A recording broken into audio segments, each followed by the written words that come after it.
Morning, everybody. It's a Sunday night, and what a week it has been. Let's not forget this week started with a huge article in the Observer newspaper, The Guardian, talking about Scientology's fair game harassment of critics, such as myself and my good friend Austin, who protested with us at the IES event last year and the year before. A couple of days after that, the Daily Mail did a follow-up piece, again criticizing what they called the brutal world of British Scientology. And on Friday night, I appeared on a TV news channel to talk about how Scientology harasses and intimidates critics into silence and is trying to stifle and censor free speech. It has been the week from hell for the Office of Special Affairs here in the UK. And as I said before, I'm only just getting started. There is more to come. But first, I wanted to bring you a little bit of an update on The Guardian. The newspaper allows people to write things in. Letters to the editor is a very common thing in newspapers, and today a letter appeared that had been written in and was published by The Guardian in response to the article about Scientology. So I wanted to bring that to you first of all. So this is The Guardian's website, and let's scroll down. These are different letters about the various articles that have been published this week.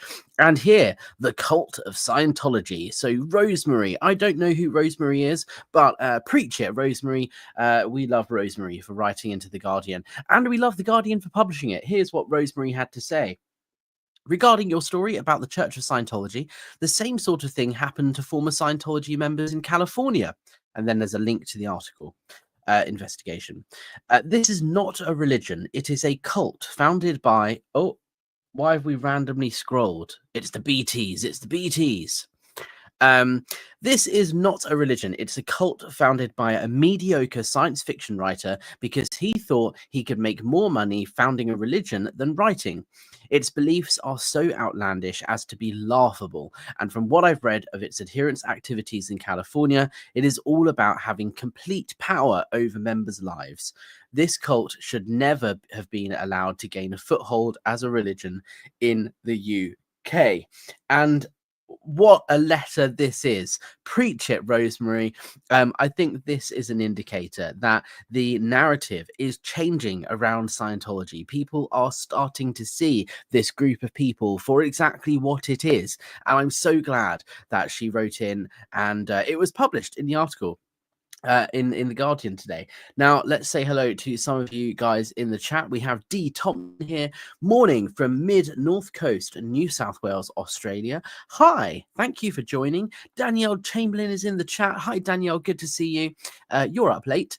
I know it's late here in the UK. I'm doing this to try and reach as many people as possible. So my streams are all over the place in terms of timing. Sometimes I'm on American time, sometimes on UK time. So thank you for watching this, Danielle. Mama Bluebird SP says, still the best intro ever, which reminds me, I need, for the first time ever, to bring you... I can't even do it with a straight face. I need to introduce you to the sponsor of today's video. This video has been brought to you by Big Pharma. As Scientology have always said, Scientology critics, SPs, those who speak out against Scientology, are paid by Big Pharma, by psychiatrists to speak out. So I wanted to disclose that this is sponsored by Big Pharma because I am a critic of Scientology. Obviously, I'm only joking. This is a fake logo that I just mocked up in Photoshop. I am not being paid by Big Pharma. In fact, I've been speaking out for 2 years now, and I'm still waiting on my check. So if you are working for Big Pharma, if you're working as a psychiatrist or something like that, please get in touch and let me know when to expect my money, because I'm still waiting for Big Pharma to sponsor the channel. But I would be open to such a thing. How funny would it be to have a channel sponsored by Eli? What's it called? Eli Lilly or Pfizer or GlaxoSmithKline. That would quite possibly win the internet as the best sponsorship on YouTube. Linda P. Golan here says, hey all, thank you so much. Verhoeven is here, hi. YouTube user says, hello from Missouri, thanks for what you do. AO Shaw says, if only. Yeah, if only. If only Big Pharma were to actually sponsor SPTV, these people speaking out on YouTube about Scientology. That would be funny. Linda P. Golan says, please share some meds with the subs. Yeah, I wish.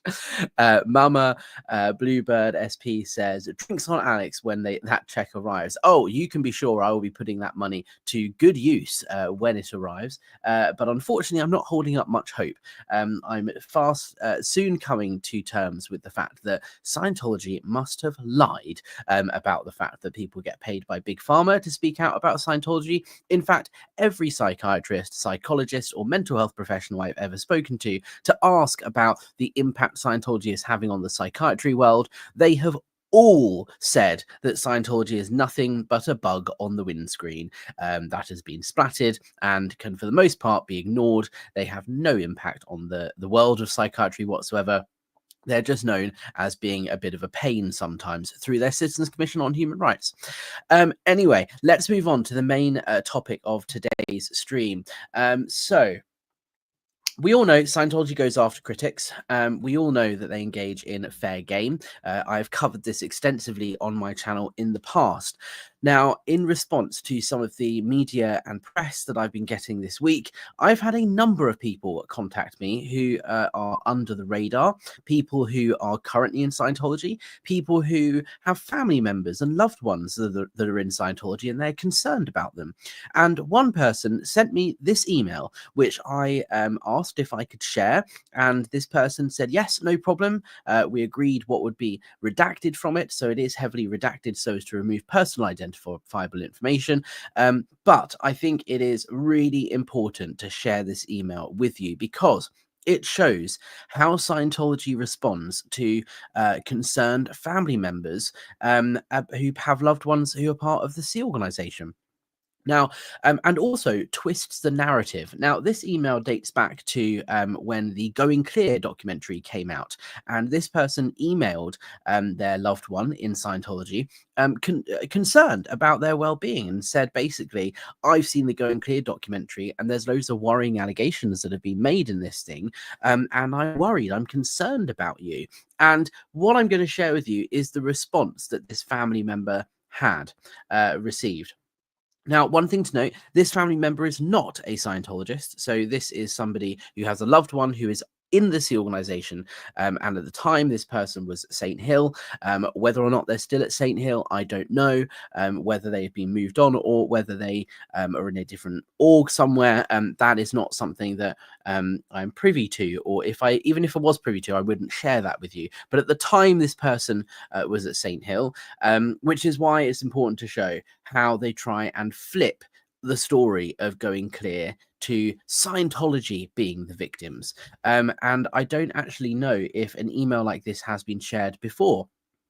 It's also interesting that this is clearly copy and pasted. This is clearly a pre-written template email that has been drafted by the Office of Special Affairs and copied and pasted, and multiple SEAL members would have sent this email, the exact same one, to family members, loved ones who also were concerned. And the way we can tell that is A, because of the wording, but B, something quite telling, the spelling.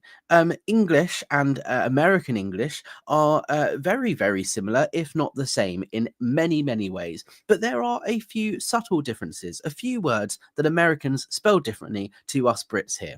And the fact that this is supposedly coming from a British Scientologist, and you can tell because there are parts where it's written in British English and there are parts where they use American spellings.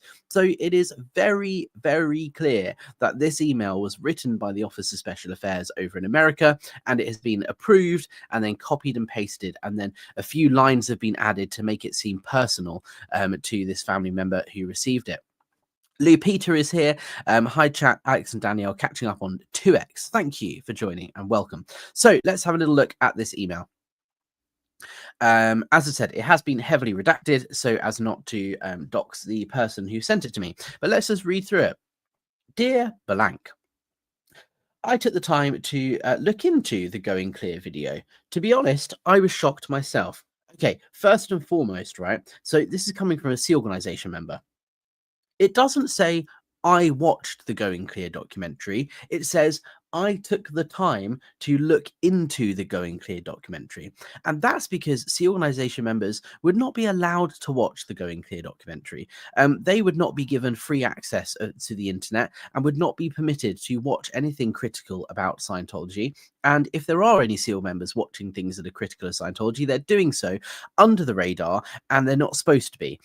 So it's not, she doesn't admit that she watched Going Clear. She said, I looked into it, which means she's asked people in the Office of Special Affairs or in the ethics department. She's gone and said, you know, or he, um, I don't know if it's he or she. I don't know why I went to went for she. It could be a he or a she. It says, yeah. So this person has gone to the ethics department or the Office of Special Affairs and said, we've got a concerned family member here. What do I say? And they're talking about Going Clear. And this person, let's just use she because I started using she again. I don't know why. So let's just use she for now on because it's easier to remember. Because we stuck with one. So she has been told to reply in a certain way and said, here's how you respond to that. So it starts off saying, I've looked into the Going Clear video, which means she has asked about the Going Clear video and she has asked her handlers about it. To be honest, I was shocked myself, and I understand yours and blank, which is another family member's reaction, and would have reacted as well if I put myself in your shoes. So she's here trying to come across as relatable and say, yes, you know, it's very concerning, and I would be concerned. I understand, is what she's trying to say. What I found was rather unsavory. Now, look at this here. This is the English spelling of unsavory using a U. My understanding is in America, they don't use the U in words like unsavory. And I looked for hours to find out where this was all coming from and took the time to write you this email as you deserve to know the truth to put yours and blank's mind at ease. So again, this is validating. This is a typical Scientology response. It's trying to make you feel empowered. It's trying to make you feel listened to. This is Scientology communication skills at its finest. It's trying to say, I understand your concerns, but you're wrong, is basically what the gist of this email. Please take the time to read this. It should clear things up once and for all. It did for me. That means this email is the only email that you need to read about this. This is the only information that you need to get about Going Clear, and this is the only thing that is going to answer all of your questions. This is the be-all and end-all. You know, watching Going Clear, fine, you've watched it, but read this email, and this is going to be the end of it, basically, is what this person is saying. D. Thompson, absolute definition of gaslighting. Yeah, exactly. It's gaslighting. That's what it is. And it starts off right from the bat, from the get-go, right off the bat. It's gaslighting. I've attempted to give you the data in summary, but it is still quite extensive. Data just meaning information in Scientology language. I was not the only one outraged at the documentary. I found a website which explains the truth with any and all evidence one can ask for. Now, this website they're referring to is one of the many hate sites that Scientology set up in response to documentaries that are critical of Scientology. The Stand League is one of them. Freedom Magazine is another. These are all smear campaigns, part of Scientology's Office of Special Affairs, and they set these websites up in a way that looks like it's independent from the church, right? So it looks like, you know, there are plenty of people concerned about this documentary. It's not just the Church of Scientology. There's a whole website about it. They declined to mention that the website statement at the bottom of the website in the footer is actually copyright Church of Scientology International. They try and gloss over that fact. They're just trying to say, look, it's not just me. Everybody is upset with this documentary. And they neglect to mention that it's actually, no, it's just Scientology that don't like this documentary. Anyway, the first interesting thing is that the producers of the documentary, producers of the documentary in the UK had to add numerous disclaimers due to the nature of the sources that were used. One of the media outlets said that they had never seen so many disclaimers in a documentary. So it starts off quite light. This is basically saying, let's open things up here. The documentary itself has lots of disclaimers in it. They're attacking the documentary makers, the producers. This email is literally just finding fault with everybody and anybody that's involved in Going Clear and turning it around and making Scientology the victim. I've never seen, producers have said they've never seen any documentaries with so many disclaimers. Well, let's ask a question as why there are so many disclaimers in Going Clear. Well, that is because of Scientology's litigious nature, and Scientology threatened to sue the producers of Going Clear, as they threatened to sue any journalist or anybody who speaks out against Scientology. So the disclaimers are there to say, here's the information that we're presenting in the documentary. And then the disclaimer comes up and it says, this is what Scientology say.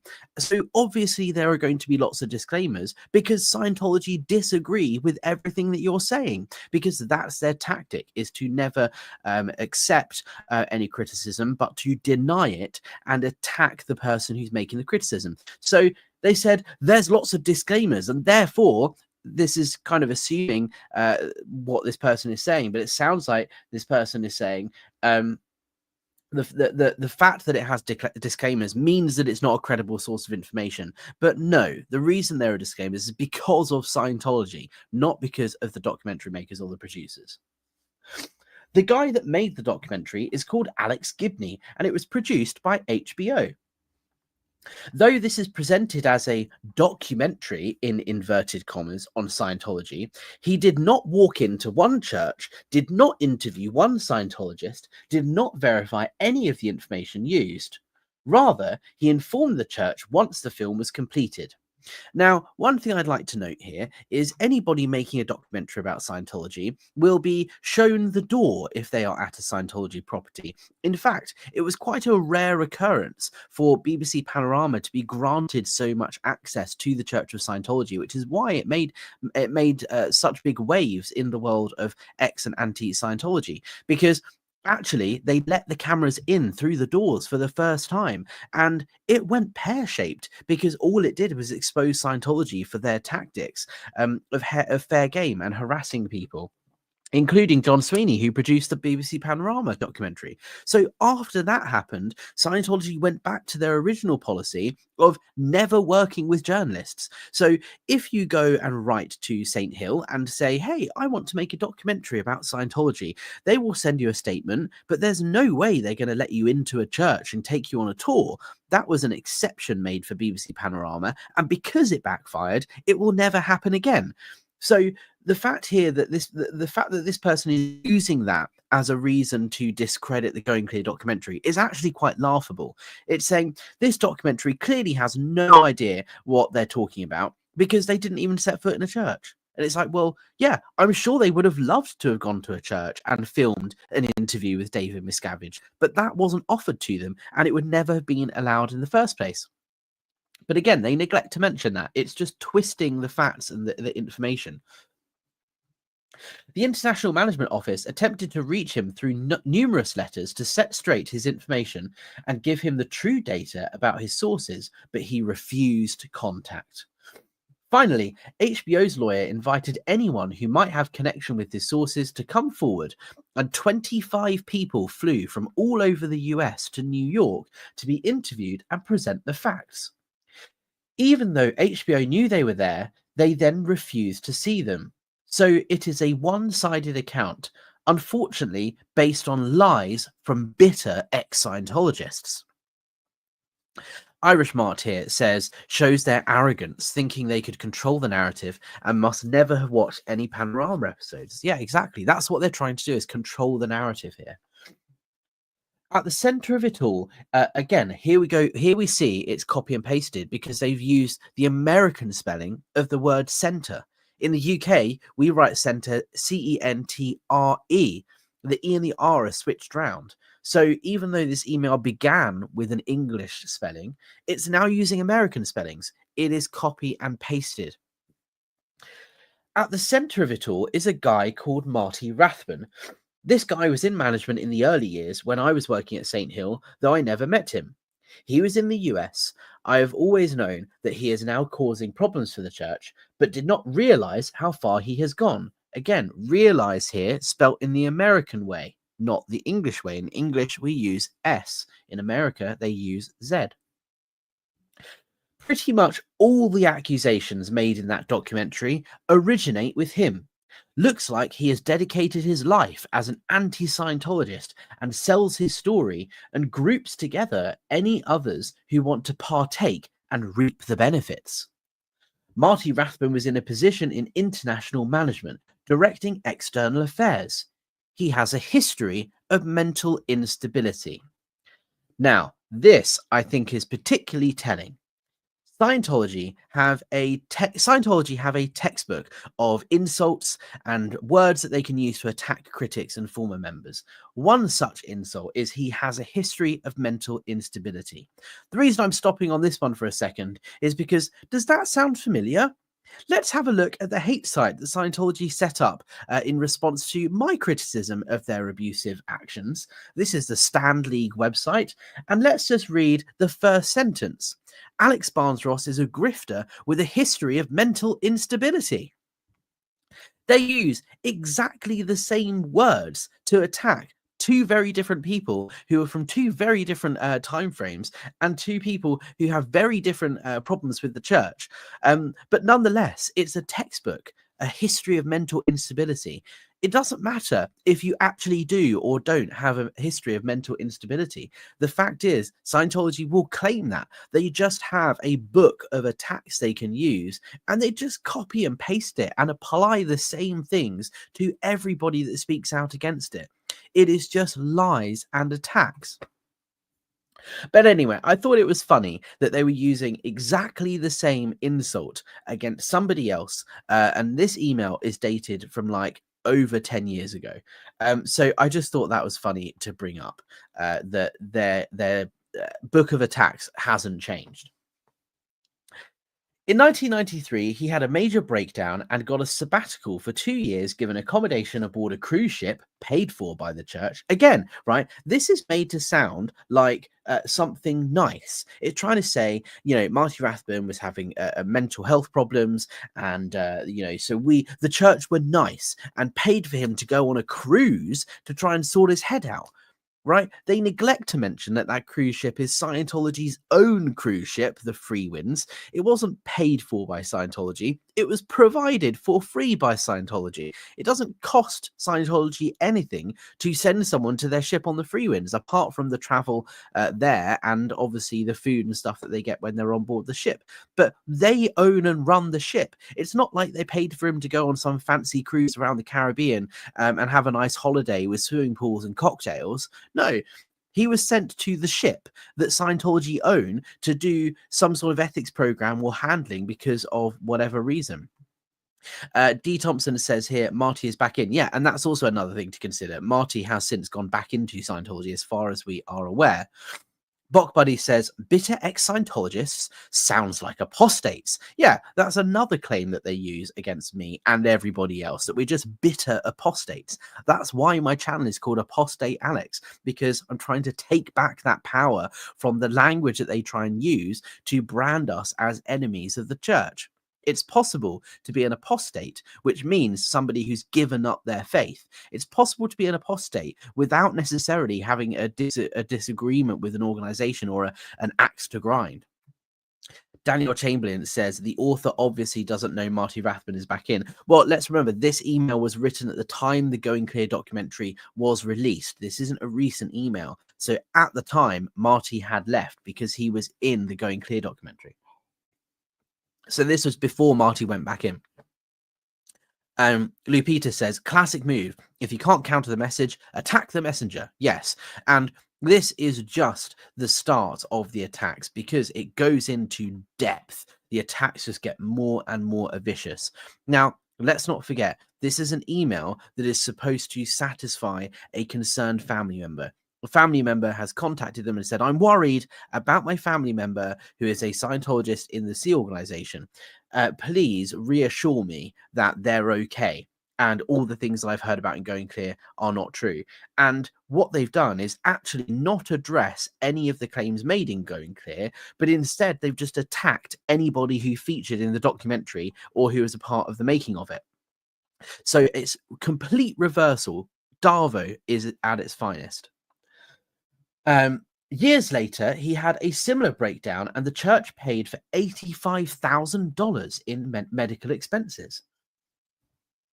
After he returned from his sabbatical, there was an accident. There was an accidental, tragic death of a Scientologist. So we're talking here about Lisa McPherson. Witnesses were interviewed, and Rathbun told witnesses to lie, and he hid vital evidence which would have resolved the case.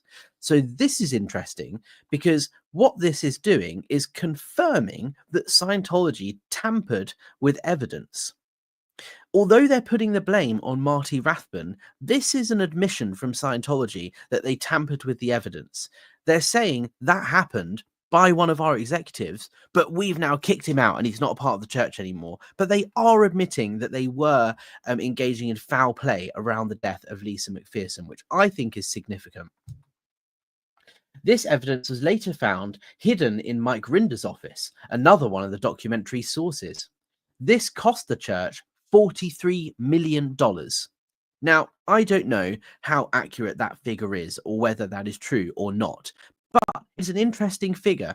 I have never seen a figure before provided by Scientology around the cost of the Lisa McPherson the scandal and tragedy, the cost that it had to the church.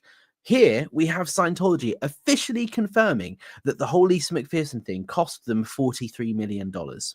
Now, it's possible this number is inflated, of course. It's possible that this number has been slightly altered. They may have included things that shouldn't have been included, or they may have missed things out. But nonetheless, it gives you an idea of a ballpark figure of how much Lisa McPherson tragedy cost Scientology.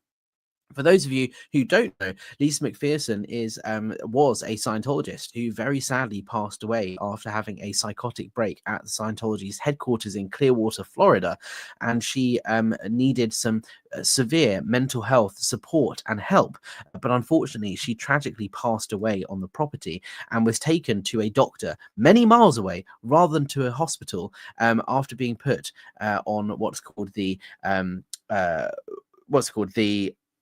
rundown. It's just completely gone from my mind. Introspection rundown, which is where you're basically locked in a room and told that you're not allowed to talk to anybody. It's solitary confinement. And the idea is that when you're having a psychotic break, you're put into solitary confinement until you snap out of it.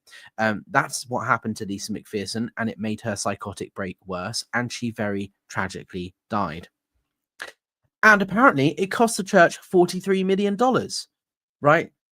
Again, where is the humanity here? They're not saying what happened is really sad. We're sorry. We messed up. What they're saying is this cost us $43 million and we're outraged because of this guy that did this thing wrong. They didn't say her death shouldn't have happened. We messed up. They are putting all of the blame onto Marty Rathbun, who had at the time left Scientology. He was then rightfully removed. It was found that while he was in the church, he bullied and physically harmed people he worked with. There is evidence of 20 such encounters. Let's not forget, David Miscavige is also somebody who is accused of beating up staff members. After he left the church, he has continued violent and unstable behavior.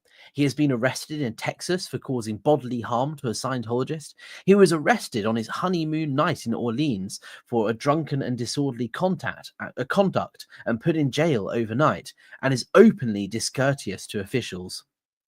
A few years after he left the church, he decided to try and make money by starting a movement to make money delivering his own form of technology, collecting together other bitter ex-Scientologists and utterly failing in the attempt.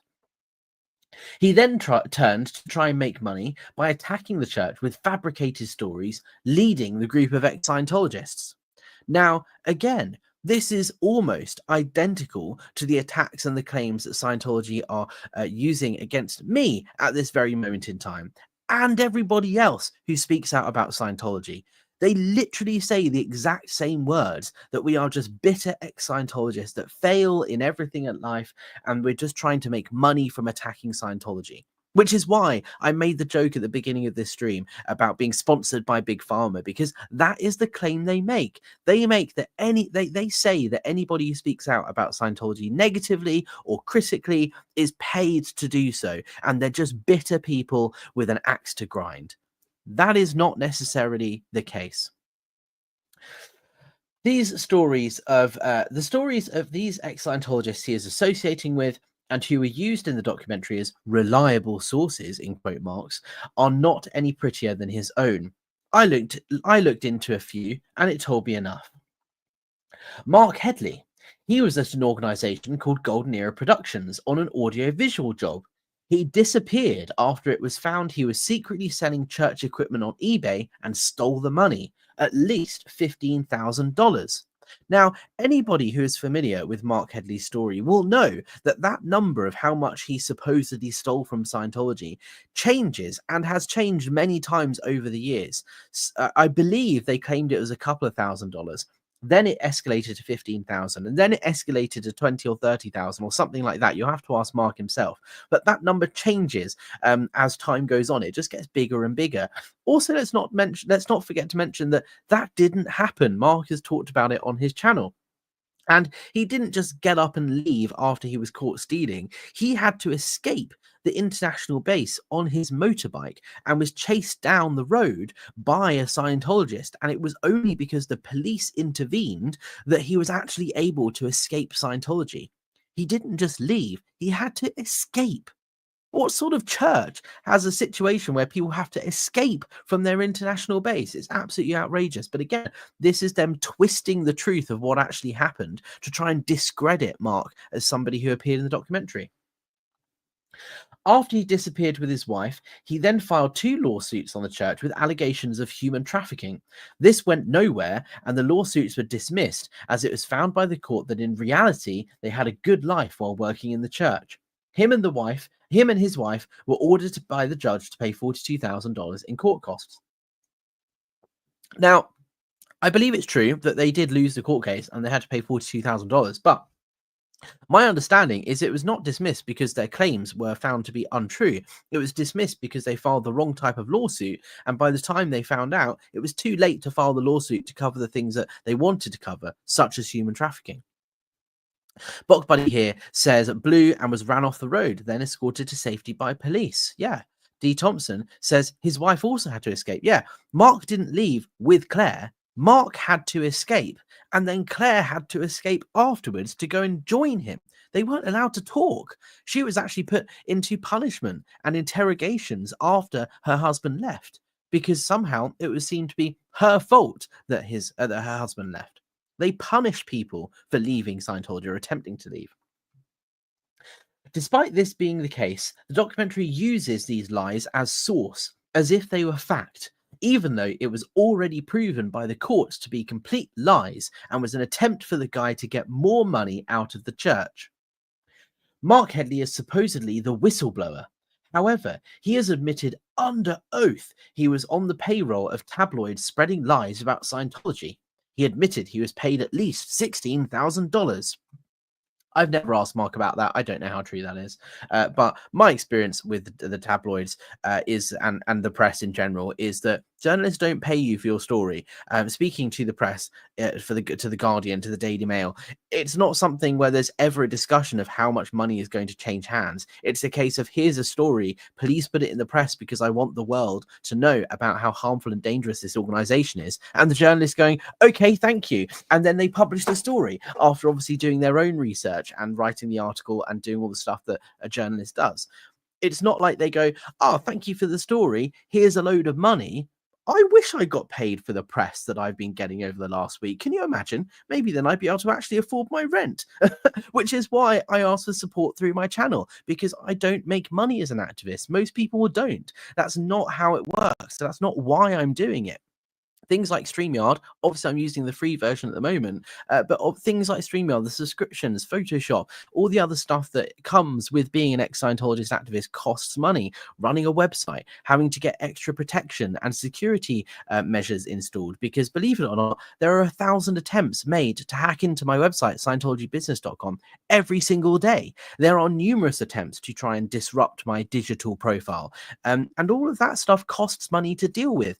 And when I say, if you want to support the channel, you can buy me a coffee, that's why, because I'm trying to cover the costs of being an activist, not necessarily to make money from it. Obviously, it would be great if we made a surplus, but that just doesn't happen, because the more high profile you become as an activist, the more intense the attacks become, and then you start having to pay for lawyers and legal fees and all this other stuff. The costs just ramp up and up and up. Now, I'm not complaining about that. I wouldn't have started speaking out if I wasn't prepared to deal with a bit of fair game, but it's just something you have to be aware of. So the fact is, activists, if they can get a bit of money for doing something, fantastic. But I can assure you that won't even come close to breaking even for the damage and the costs that are associated by dealing with Scientology. So even if Mark was paid $16,000 for maybe an appearance in a documentary or something, good on him. Fantastic. But I can assure you, he spent way more than that on dealing with Scientology. In fact, they said in the paragraph beforehand that they had to pay $42,000 in court costs to Scientology. So I'm all for activists and ex-Scientologists making all the money they possibly can, especially when you consider the years of someone's life that have been dedicated to working for Scientology for like $50 or pounds a week. Make as much money as you can. Go for it. But anyway, that was a whole tangent. Let's carry on. Mike Rinder, I actually have met him when he came to St. Hill, and so has Blank. He was incredibly arrogant, would not even say hello when I saw him, and Blank had the same experience. He was involved with Marty Rathman, hiding the evidence, which caused major disruption in the court case and incredible losses financially. So again, Darvo, they're turning this around. Scientology is the victim here. We're the ones that have been troubled. We're the ones that should be listened to and appreciated. Don't listen to Going Clear, because all of this has caused a massive disruption to us and it's costing us money, and we're the victims here. He actually left his family without a word, 2 kids and his wife of 30 years. Okay, yeah, that sounds like a horrible thing to do, to leave your family. However, why did he have to leave his family with no word? Well, that's because Mike Grinder had to escape the Sea Organization while he was here in London, because you can't just leave. If Mike Grinder was to say to his wife and kids, I want to leave Scientology, he would have then been locked away and punished as a result of having those thoughts and even considering leaving. He wouldn't be allowed to leave. He'd be put in an even more closed off, restricted environment where it would be impossible to leave. So when a staff member has an opportunity to leave, they have to just take it. Now, that doesn't mean Mike Grinder walked away from his family. In fact, I believe he really, really wanted his kids to leave with him. Unfortunately, that didn't happen, and it genuinely breaks my heart that Mike Grinder was never able to reconnect with his 2 kids that are still in the Scientology Sea Organization. When he left the church, he could not find and hold down a job. So his solution was to attack the church and spread lies and get paid for them. His family pleaded him to stop, and when his wife met him, he physically beat her to such an extent she had to be taken to hospital and has been scarred for life. Now, this is another claim that has been proven to be false. I'm not going to go into the ins and outs of it because I wasn't there, right? And it's been covered many, many times on other channels. But effectively, what happened was Mike Grinder was on the phone to BBC Panorama journalist John Sweeney, and his wife showed up and there was some sort of altercation. And I think there was a small amount of contact, like he pushed her away or something like that. And after that, she filed a police report and said that she'd been battered and bruised, and she's now scarred for life, which is absolutely not true and not what happened. And the police report makes note of the fact that there were no visible signs of harm done to this woman by Mike Rinder, and the police showed up almost instantly. So again, it's just a lie that's being used to try and attack the person that appeared in the Going Clear documentary, to try and discredit them and try and make Scientology and Scientologists look like the victims. That is the tale of just two of these ex-Scientologists. Tom DeVocht was used in the film. Tom DeVocht has just started Substack. Go and subscribe and read it if you haven't already. I would highly recommend. He's another former ranking ex-Scientologist, and I'm sure there's a lot to come from him over the coming weeks. Now that he has his own blog. Tom DeVocht was used in the film, who was in the church's construction department and lost more than 10 million for the church through shady deals and financial mismanagement for which he was expelled. He admitted to it and made the promise he would work to pay it back, though he has not paid a penny. It was found later that he was also in with Marty Rathbun and Mike Rinder on the court case, getting witnesses to lie, etc. After he left the church, he carried on his financial criminality. He secretly sold his wife's car and stole money from her inheritance. Hannah Whitfield was expelled more than 30 years ago. She had delusions of taking over the church and attempted a $1 billion lawsuit, which was thrown out by federal courts 6 times. Now, Hannah Whitfield is a very nice person. I've had a couple of emails back and forth with her, and I can't imagine her to be anything other than a nice person. And she has genuinely tried to make amends for the damage that she did when she was in Scientology. She worked very closely with L. Ron Hubbard, and you would have thought L. Ron Hubbard, who's the person who came up with the whole idea that there are suppressive people in the world and they're the ones that are causing all this harm to society, you would have thought he would have known how to spot a suppressive person. But unfortunately, a large number of people that were in L. Ron Hubbard's close circle during the early days on the ship, the Apollo, which is where L. Ron Hubbard did supposedly his research, a large number of them have ended up being declared suppressive people. You would have thought he would have spotted those such people, but he never did. Anyway, the list goes on. These are guys who attack the church for their own financial benefit and are one-for-one incredibly unsavory characters. And here we're using the American spelling of the word unsavory. This is copy and pasted. They will sell their lies to anyone who wants to hear them. And unfortunately, the producers of this documentary chose to ignore the facts, even though many attempts were done to set the record straight. It makes me wonder who they might be getting paid by. Well, yeah, they're getting paid by Big Pharma, apparently. Let's have a little look at some of these comments before we go any further. Educon, it is incredible how some religions or personal development seminars respond to documentaries about them. Yeah, this is a common tactic used by a large number of cults, not just Scientology. It is used across the board, and one of the telltale signs of cults, rather than religious groups, is how they respond to criticism. Right.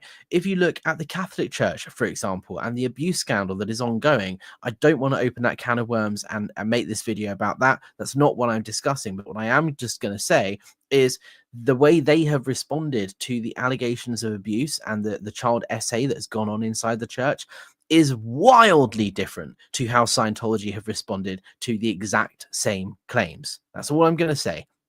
That is a sign Scientology is more of a cult than a real religious group, because Scientology don't admit wrongdoing ever. They attack the person making the allegations. D. Thompson, this is the most ludicrous email to send to a family member concerned for their relative. It's just overwritten. But I guess that's just Scientology. Yeah. And the reason it's overwritten is because it's provided by the Office of Special Affairs.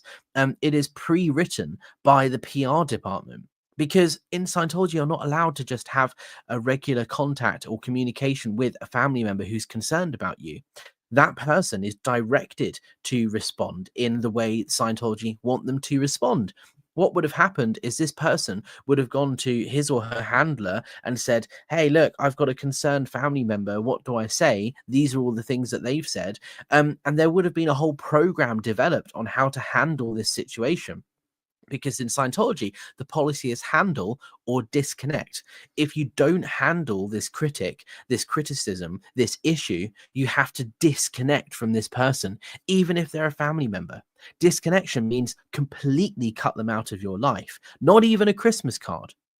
So it's really, really important that you try and handle this person first. And the way you handle it is by doing exactly what we tell you. And unfortunately, quite often that makes it worse because, as you say, there's a really bad way of handling someone's concerns about a church and about their relative still inside. Let's carry on here. I gave you some links here to look at. Please do. Now, all of these links are links to Scientology's own Freedom magazine. This is one of their front group organizations that comes across as a legitimate publication that hires real journalists and looks like a real news site that does investigative journalism. But in fact, it is not. It is a branch of the Church of Scientology. And if you look at the copyright statement at the bottom of the website, it says Copyright Church of Scientology International. Freedom Magazine is the spokesperson or the spokespiece, the front group for Scientology. So what they're doing is saying, don't listen to any of the criticism or stuff that you've read online. The only place you need to look to find out information about going clear, to find out the truth, is Freedom Magazine, is the Church of Scientology. This is what we call information control.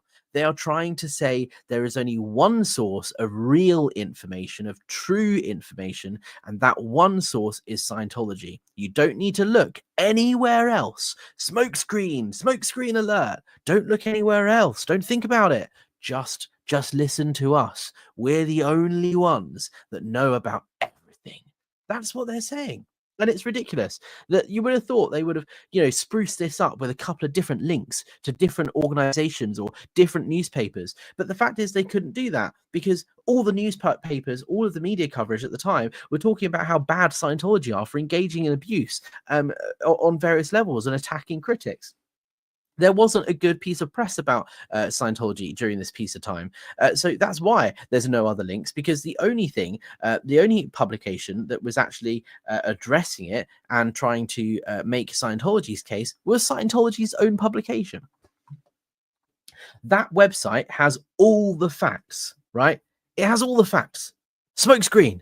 Don't look anywhere else. This is the only website you need to look at. Information control. It's a cult.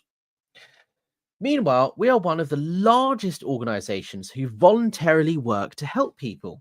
We have thousands of Scientology volunteers who help at major disasters out of pure compassion for people. Well, I disagree with that. I think Scientology help during major disaster zones because they like to exploit people's vulnerabilities and they want to get photo opportunities so that they can be seen to be caring about people. They don't actually care about helping people. They just want to be seen to be helping people. Again, smokescreen. We were one of the first on the site in New York at September 11th. Well, yeah, and that's something that backfired, didn't it, in the press when they found out that these people were trying to offer firefighters a purification rundown, and they got in the way of the disaster relief that was actually being done by humanitarian organizations. Anyway, and one of the only volunteer organizations, again, organizations here is spelt with a Z in the American way, copy and pasted. And one of the only volunteer organizations allowed on the site working with police and rescue workers. Well, they were only allowed on the site for a short amount of time because they were kicked out pretty swiftly.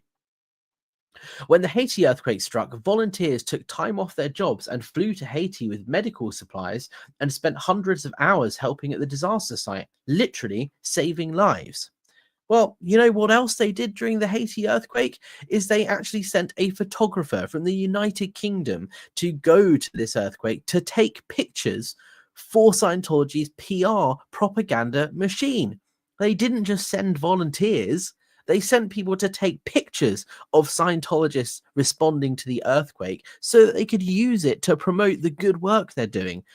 Real religious volunteer organizations that genuinely want to help people might have a PR person or a marketing person who suggests somebody goes with a phone to take some pictures or a camera to get some snaps of the work they're doing to promote their work. Yes, but the reason that they're going is to help people.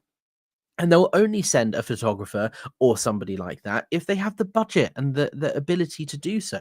But it's an afterthought for most volunteer organizations.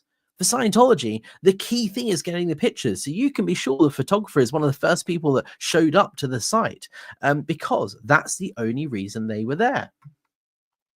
We work with the Red Cross, the police, and with government officials, you name it. We help to get people off drugs and have a campaign worldwide which is used by teachers to educate kids and youth. We provide full education kits someone can order from our website for free so that kids and adults alike can learn the truth and the dangers of drugs. And we provide solutions which can help anyone in life, including free courses on the internet covering a variety of subjects such as marriage, how to improve relationships with other people, tools to help one at work. The list goes on. Blank. We are proud to be Scientologists and to know we have helped other people's lives by our day-to-day work. Now, this, if anything, is such a prime example of why Scientology have front groups. Narcanon, Criminon, CCHR, all of these programs which Scientology run and call social betterment programs, and they try and use this as a smokescreen, they're all set up so that they can be used in emails like this to say all of these allegations that Scientology are abusing people are absolute rubbish because we do all of this great work helping people in the community. You know, we have Narcanon, we help people get off drugs, blah, blah, blah. This shows the only reason they do those things in the community is to act as a smoke screen to try and distract people's attention from the allegations that are being made in Going Clear. So far, not a single allegation or a single thing that's actually covered in the Going Clear documentary is talked about in this email. It is just attacking Going Clear and trying to reverse it and put them in the spotlight rather than actually addressing the concerns that this family member had after watching Going Clear. Look at this presentation, which gives an idea. And then they've linked to the Our Help Is Yours, which was a commercial type thing, an infomercial that Scientology put together, which has all of these statistics about all these social betterment programs. And again, interesting fact here, that advert, the Our Help Is Yours advert, was banned in the United Kingdom by the Advertising Standards Authority because they made claims that they couldn't verify about the number of people they've helped, for example, get off drugs or through their volunteer minister program. That ad was banned because it was unverifiable. Scientology couldn't prove the extent of the number of people they've actually helped through these programs. So it was taken off the TV screens after people complained about it. That is why Blank and I love what we do. Take a look at this website and you'll get an idea of the different activities we are involved in and do to help. Scientology.org. Again, right? Don't look anywhere else. We are the source of all information you could possibly want on Scientology. Don't trust Going Clear. Just read what we've got to say. Then I've redacted a bunch out because this was where there was a personal part of the email that kind of gave away who it was. But again, this is where they're now starting to turn Scientology into being the victims. And it does hurt to see one's belief attacked. But it is by a bunch of, frankly, criminals who are after one thing, gaining money from attacking a church they were once part of and harmed by their own wrongdoings. I hope that clarifies Blank.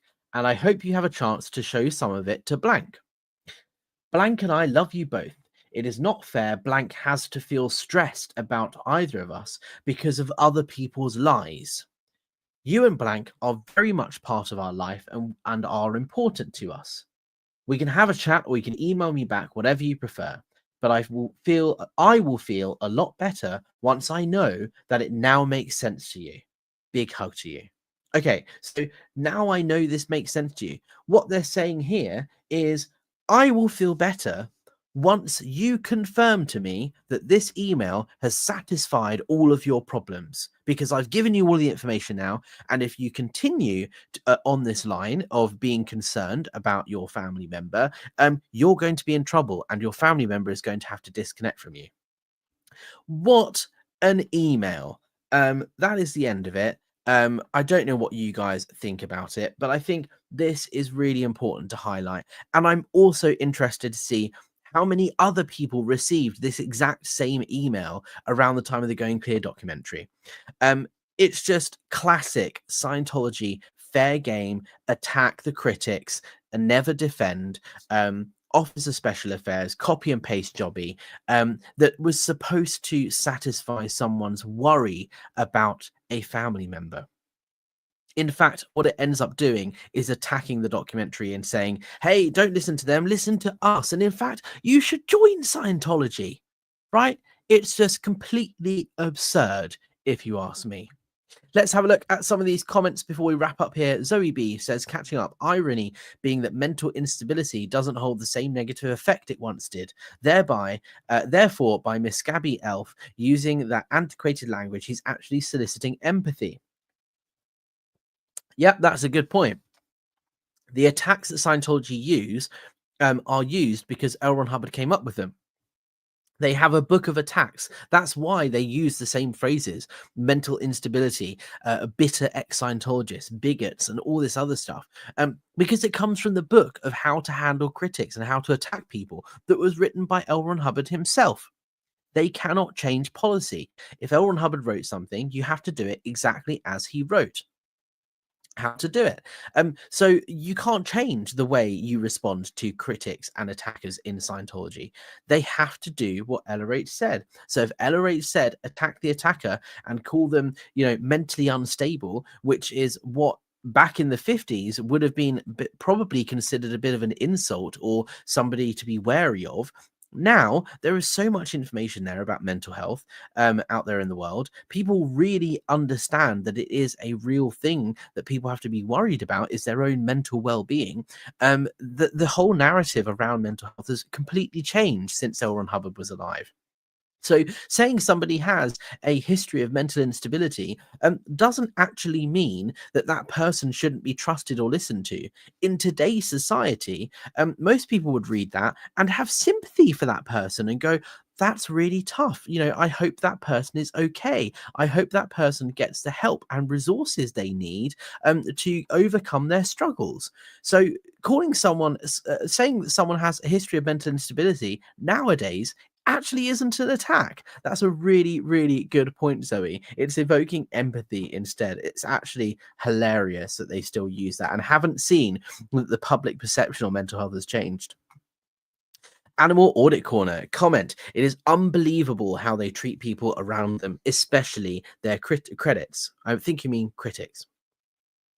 Everyone got one there without escaping it. Do we always like what they say of coerce not? Do we always like what they say? Of course not. Yes, exactly. 100%. Bin Beck 33 says Sainto tried so hard to get the rights to Mark's book. Nope. Yeah, this is it. They will use litigation and threats of lawsuits and threats of retaliation in order to attack and silence critics. Mama Bluebird SP says that's ironic coming from a cult who makes you think everything is your fault. Oh yeah, exactly. I think this was referring to Marty Rathbun and Mike Rinder and saying they were the ones that messed up. It's all their fault. Well, I thought Scientology is meant to make you more responsible and at cause. And the whole point of what did you do to pull this in is how they handle somebody who's had some sort of instance of discomfort or distress or abuse or whatever. It's your fault. You need to take responsibility for it because the church is never at fault. It's a complete reversal here. D. Thompson says, it angers me how they slander people so willingly. Yeah, the policy is attack the attacker. It's absolutely outrageous. Danielle Chamberlain is off. Good night, Danielle. Thank you so much for joining, and I hope you catch the rest of this on the replay. Bok Buddy, Hannah is one of the nicest ladies I've seen while following Scientologist abuses. Yeah, I agree. I've never met Hannah Whitfield, but she does seem like a lovely person from the correspondence I've had with her. Zoe B, isn't it ironic that there's no credible independent accounts of an ex-Scientologist who left without any drama, fair gaming, or harassment? That's all anyone needs to know about the cult. Yeah, that's a really good point. Scientology, Office of Special Affairs, right? Here's one for you.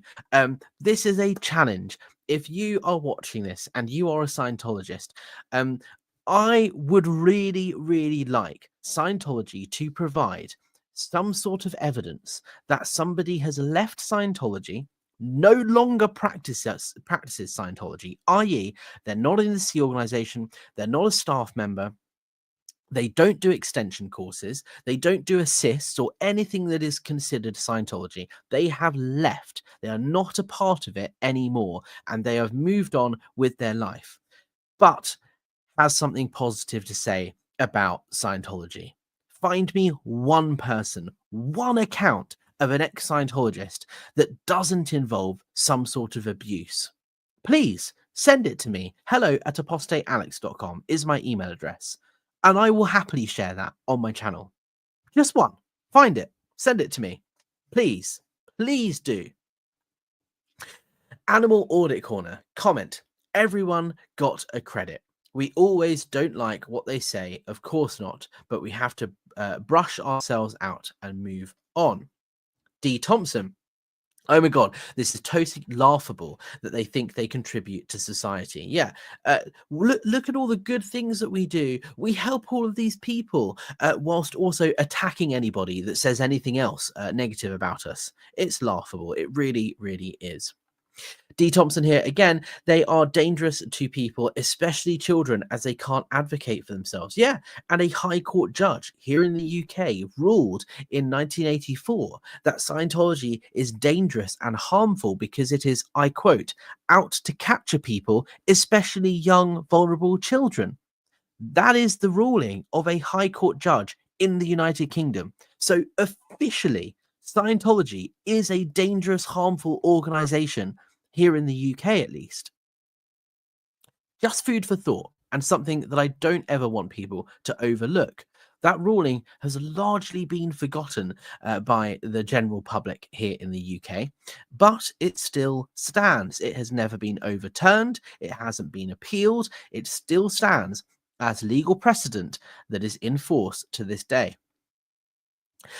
Bok Buddy says in the California fires, they were documented taking the aid meant for residents. Yeah, again, they went and took all of these supplies from a real humanitarian group to take them so that then they could give them out and take pictures of them giving them out, saying, look at this great work Scientology are doing, helping victims of the fires in LA. No, they weren't helping. In fact, they took resources away from the people that actually needed them. Bok Buddy said they'll feel better knowing you believe this smoke they're blowing up your ass. Yeah, it's gaslighting. And the thing is, they don't even realize it's gaslighting. Scientologists don't realize what they're doing. I didn't realize when I was selling books as the director of books, public book sales at the Church of Scientology in London. I didn't realize that I was manipulating people in order to sell them the book. The policy says that you have to invade someone's privacy in order to sell them the book. But I didn't consider that manipulative or abusive or harmful in any way. I thought, yeah, we've got to impinge. We've got to find out what's ruining this person's life so that I can help them with Scientology. So a little bit of sympathy here for this person because they are being told how to respond to this person, this family member. They are being told what to write, and they are genuinely probably believing that this email is going to sort out all of this family member's concerns because they genuinely believe that the only source of real information is the Church of Scientology. And that's what makes it even more insidious. And that's why it's such a problem, because this person doesn't realize that this is all information control and slanderous, and they're just following what they're told to do. Lupita says exactly how the doc showed. Yeah, this is just this is further evidence of all of the things Going Clear said Scientology is, but they don't even realize it. Champagne Hand says it makes sense that a community that is living by unbending principles has to get members to self-isolate because the potential for cognitive dissonance is in the real world is increasingly exponential. 100%. The more sheltered, the more controlled your life is, the less likely it is you're going to leave, because the more committed you will become, because the more control they can assert over you. That's exactly how it works. Lupita said, "What was the family members' reaction to the narrative Scientology was pushing?" Well, I don't want to go into too many details because I want to protect my source. But what I will say is this family member was very concerned about their about the person that they are related to that's in the SEAL organization or was in the SEAL organization, and you can tell that they were concerned. And I'm very, very grateful for the opportunity to share this with my audience. Bok buddy, make them cry and then they'll buy. Yeah, crying is buying. That's what that we used to say at London Org. It's outrageous. So, guys, that's kind of it from me. I just wanted to bring this to you because I think it's really, really important to show how Scientologists engage with concerned family members, and all this does is make it worse. If Scientology allowed SEAL members to actually watch documentaries and critical pieces of information, read news articles that were negative about Scientology, and if they allowed SEAL members to actually reply in their own words to address these concerns and use communication to actually talk about their concerns with their family members, it would have resulted in a very different resolution, I'm sure. If Scientology allowed its staff members to actually engage in debate, right? Maybe it would actually make people more committed Scientologists because their thoughts have been challenged and they've had an opportunity to really consider their arguments that they're making and really think about it. And maybe it will make them more committed. But unfortunately, it won't, because they know that actually, if you have to defend Scientology, you have to read the critical stuff. And anybody that reads the critical stuff will realize that they are the victim of abuse themselves, and Scientology is engaging in these harmful practices. So I think it's really important to get this across. I want to put it out there as well to you guys. If you ever received an email like this, or you know somebody that did around the time of the Going Clear documentary, or perhaps Leah Remini's Scientology in the Aftermath, if you've had any correspondence with concerned members of the SEAL organization, and you're a family member that you're worried about a staff member or a Scientologist who you're related to, please get in touch. My email address is hello@apostatealex.com. I will do what I can to shine a light on your story if you want to. If you don't want to speak out publicly, or you don't want to share stuff publicly, that's also fine. I will do what I can to try and help you. And also, the Aftermath Foundation exists to help people escape and leave. So please check out their website and use their resources and support that is there for you if you need it. There is a huge community of people here to support you if you choose to leave Scientology. There are lots of resources, and there are people who are there to help you land on your feet. We're not big, bad, nasty SPs. All of these things Scientology is saying about us are lies, twisted truths, and manipulation, and it's just a Darvo attack, right? Look the other way. We're not doing anything wrong. It's them that's the problem. Well, where's the accountability? Where's the transparency? It's about bloody time. Scientology admit that they've done wrong, and it's time for that to change. In fact, it actually would probably go a very long way for Scientology from a PR standpoint if they came out with a statement that said something along the lines of, "We've done a huge investigation internally. We have found that there are numerous instances of abuse that have been in existence for decades through our organization, from the lowest levels to the upper echelons. And we are horrified by what we found, and we are sorry We are going to make reparations, and we have made drastic changes to our policies. We now pay our staff members minimum wage. We give them a pension. We give them medical cover. We allow them to talk to family members. We no longer have the rehabilitation project force, the slave labor, hard manual labor camp that people go on when they get punished. All of that's gone away. Here is the evidence of that going away.